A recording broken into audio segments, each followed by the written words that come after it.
cap hit.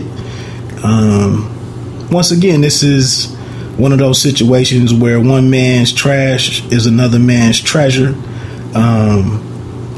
As a Washington fan, I mean, I think they're going to be adding him to a group of guys who seem pretty impressive. Of course, Ryan Kerrigan just signed his extension. Second-year guy Trent Murphy and first-year guy Preston Smith will round out the linebacking core. I'm pretty excited about it.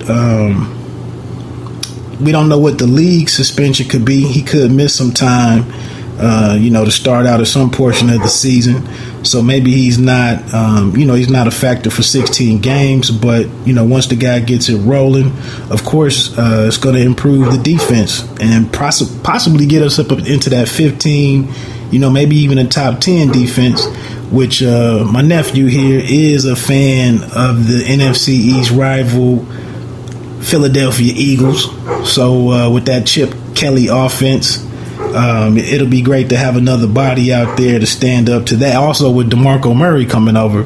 So, an outside linebacker is always useful in that situation. So my whole thing about it was, I don't know how much you follow the draft, but this is interesting to me because did it signal that if we sit here the last few years, Jerry Jones has built a pretty competitive team, taking a risk on players with behavior issues, off the field issues, checkered pass, what have you. They signed Des Bryant. He fell to them at pick number 24, coming out of Oklahoma State with a host of different infractions. And, he even missed his last season in Stillwater. I think after the third or fourth week of the season, but he dropped down to number 24. It's been nothing but good news since. Dez has only led the league in touchdowns or been in the top 2 in the last 4 or 5 years. Hasn't missed a game. He just got his big deal last week. But then we come around to this year. Jerry Jones gets Nebraska's defensive end Randy Gregory at 60th. So that's another guy who was a top 10, top 5 player coming into this year's draft that it comes up to Jerry in the third round. I think right at the beginning of the third round, and you got a guy like that on the board. So it was an easy decision. But I'm just saying, I think that he also brought in Adam Pac-Man Jones. I think for a while was another guy that he brought in. That relationship didn't work out the best. But I just feel like maybe this decision right here, one, you're trying to make a run at it this year. You see the pieces that you've been able to assemble already, and then defense being an area and getting to quarterbacks has been a struggle in Washington. The last 3 years, they've ranked 21st, and then last year finished up at 23rd in sacks. So that's been a problem with developing turnovers or turning the ball over and getting off the field on third down. The secondary is already, that's well documented about how poorly they played back there. So, again, I think it's a win. Unfortunately, the guy comes in with this baggage, but we'll see how it pans out. We'll take a quick break, and then I think we're going to get into one more point in baseball, Major League Baseball, with a bunch of deals that have taken place the last couple days. The trade deadline was ended earlier today. So we'll get into that really quick. And then we're going to have this quick J. Cole discussion. I'm going to try to keep this episode a little short. I got my Hoops and Hops, my second in that series coming up. So I'm going to don't want to get too much content up on the site. So take a quick break.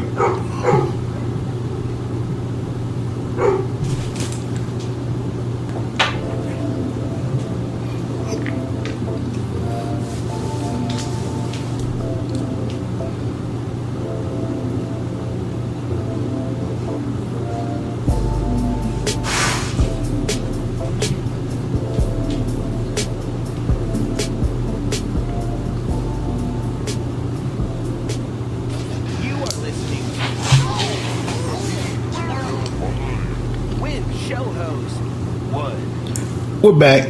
Pay me no mind. Your host Wood. my guest, my nephew, Young B. Wood. He's visiting us from Georgia right now, so we got a little of the dirty South in the house. Mix it up a little bit in here.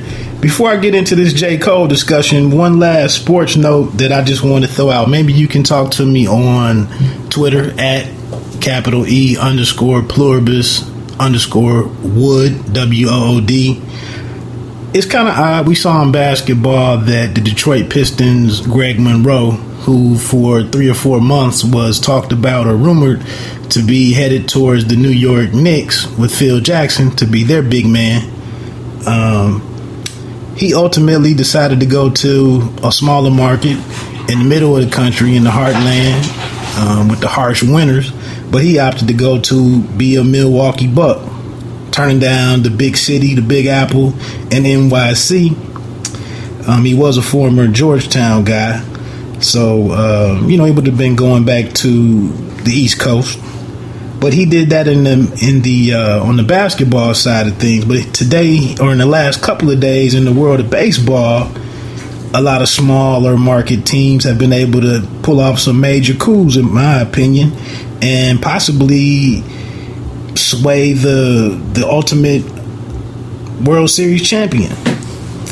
The Toronto Blue Jays were able to get Price to come over from the Detroit Tigers, which happens to be my Major League Baseball team. But they brought David Price over after having him for 2 years. Johnny Cueto, another big name out there. You would have thought in years past, a team such as the Yankees, even the Dodgers, maybe even Boston, you would have thought that Cueto, Price, Troy Tulowitzki also will be joining David Price in Toronto. But you would have thought in years past that those types of players would have went to much bigger organizations than the Toronto Blue Jays.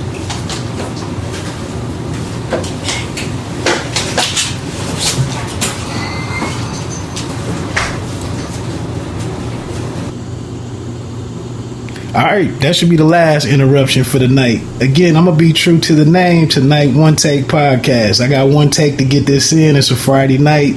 All hell is breaking loose. So I'm going to just roll with it. Like I said, my main question for any listeners who might get bored and check this out this weekend, is it just a trend right now that players are making better? Well, actually, the players in the Major League Baseball didn't have much of a decision in where they were going.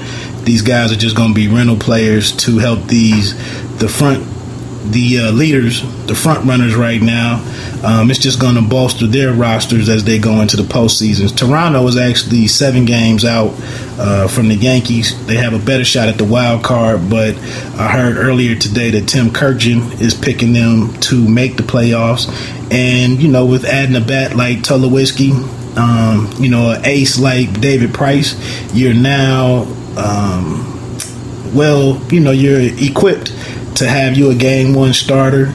And if you need to throw a guy that can go game 1, game 4, and then possibly game 7, depending on how the series works out, the Blue Jays have that now. So I thought that was pretty good.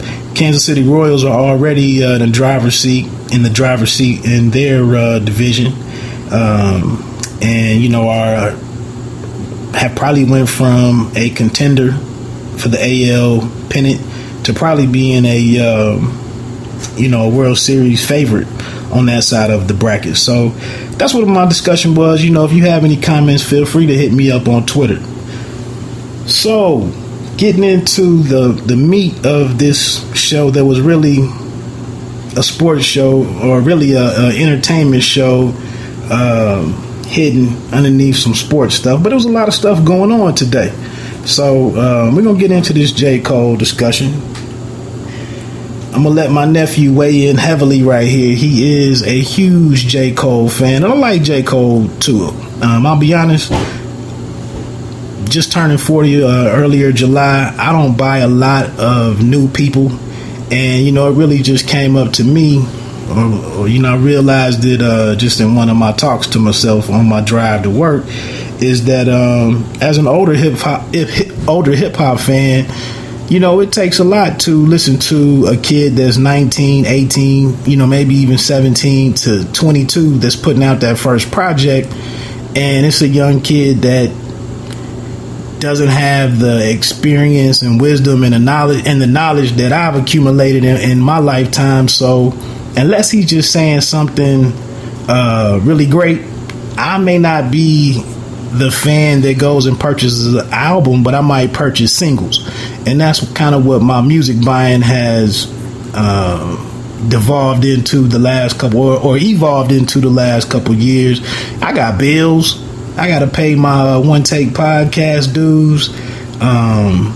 You know, I gave up buying J's, but you know, I got a car note, mortgage, so I don't get to buy everything nowadays. But J. Cole is one of the guys that I go make a pickup on that day when his album drops. So, B Wood, feel free to jump in here. Your guy has 3 studio albums now, 3 mixtapes, 3 EPs. He's on Rock Nation under one of the best hip hop dudes out there. He's his main guy, actually, although you don't see them do a lot of work together. Yeah. But this is J. Cole's 3rd #1 album, 2014 Forest Hill Drive. It was actually the first hip hop record to go platinum with no features in 20 years and with no promotion. So, what you got for me, man? Why is this guy so great? And we can kind of tie that into because I'm going to tie it into what's going on right now with this. I don't even know if you want to call it beef at this point with Meek and Drake. Meek Mill and Drake. But what's your thoughts on Cole, man? Why is he winning so well right now? Well, mainly I feel like his thing is he makes music for people to relate to. You know, a lot of people can't relate to, say, a Future or Rich Homie Quan, because, you know, they not living like a flashy lifestyle like they say they live in. We just normal people. And I guess he realizes that. So when he goes and makes music, it's not about, you know, it's not always about flashing jewelry and cars. It's about real life situations and things that people go through. I'll give him that. You know, I like some of the story. He also does quite a bit of storytelling in his raps that's not done a lot elsewhere. So I think that's one thing that helps him stand out. I told you one of the reasons that I rock with him is I truly appreciate the fact that he's a one-man unit. I believe he produces the bulk of all of his albums. 2011's Cold World, 2013 Born Sinner, both of those sold well over 700,000 copies each. So I just give him some praise for doing that. I also thought Power Trip on Born Sinner, I thought it was an underrated radio joint. I never did see a video. Well, I think I might have YouTubed the video, but I thought that was a pretty good collaboration with Miguel. I think his videos have been excellent the last 2 projects. I think they've all been very cutting edge, and it's really a shame that with the exception of Revolt, there's not a lot of outlets now for music videos. But I mean, it's easy for people nowadays to go watch this stuff on YouTube. I'll say moving into this 2014 Forest Hill Drive record or album, I was just impressed with it. And me and you had a discussion on Facebook or Google Hangout or something. We were going back and forth because I was asking you whose album did you like better between Kendrick Lamar with his To Pimp a Butterfly, because I was blown away with that record. And my question to you was, you know, who's better? And emphatically, you know, you didn't even hesitate. You came back with J. Cole. As a 15-year-old hip-hop consumer and fan, why'd you take J. Cole's album? Why did that album resonate with you better than To Pimp a Butterfly? Mainly, well, you know, I'm a J. Cole fan, of course. Yeah, you are a homer in that regard, but I'm not gonna knock you for it. I've been listening to like J. Cole, Kendrick, and it's a lot of stuff that Kendrick will say sometimes that, you know, I don't necessarily agree with. and some of his, I think his style is weird sometimes. So